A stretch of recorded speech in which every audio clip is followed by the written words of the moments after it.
วิหล่อวิหมวกหล่อติ๊กหล่อไหมหล่ออุ้ยหล่อจังเลยหล่ออุ้ยหล่อโ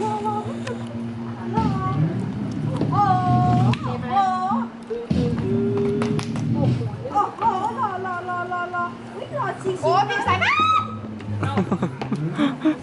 พี่พายุพี่พายุเล่นอะไรล่ะพี่พายุมาเร็วกระดาษโอ้ลูกคุณเดินด้วย4 ขาค่ะนั่นน่ะไม่เดินนี่ถุงสักใบไม่กวาดสักใบจริงๆแล้วย้ายมาการเด็กหน่อยแล้วเราก็โป่ขอแย่งหน่อย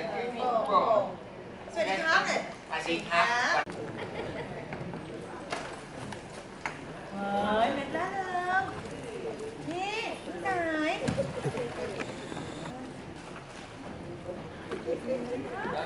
เซลงมาดีใจจังเยอะเกินอันใหญ่อะค่ะนี่เลยนี่อยู่บนกล่องแม่เลยที่สั่งคือเม็ดละเริงอันนี้ด้วยเอ็มอันนี้ด้วยโอ้โหไม่เยอะของที่อยากได้สุดจากคนที่เรารัก3 อย่างโมเดลรถอะไรรถแล้วก็เราบอกแล้วว่าจะไม่ได้แล้วเจอเลยของที่ห่วงที่สุด3 อย่างลูกหัวลูกคนเลยนี่เล็งอยู่ว่าพี่เล่นอะไรนั่นเองนะคะคุณอะไรอยู่ในเหตุการณ์แล้วนะ ดูเล่าให้ฟังครับ อ๋อนี่เราอีกที ก่อนอันนี้คุยกับใครอยู่ก็มาพูดแล้วแต่จะไม่บอกว่าใครให้เราอยากรู้ เล่าทุกคนนะที่เข้ามา ก็มีบ้างครับแต่ไม่น่าจะหมด พี่สายเป็นไงครับคนโต อันนี้เหรอ แม่วิเคราะห์เลย อันนี้ดิฉันต้องบอก ไม่ทุกหัวตัวเองหัวโตอยู่แล้ว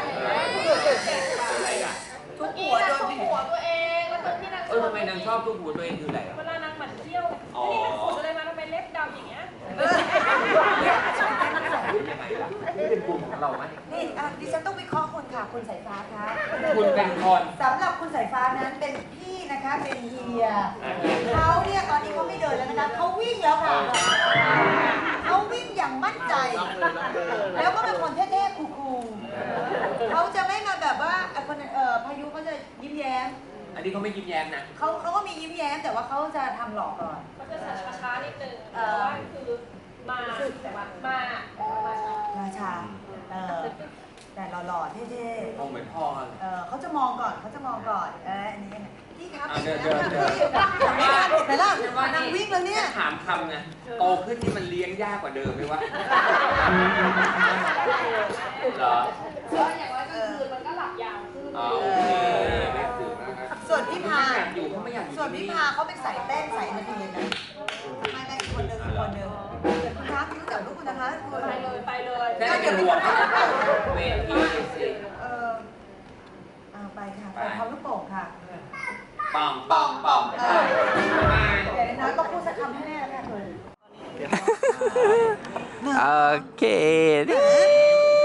ไหนหมา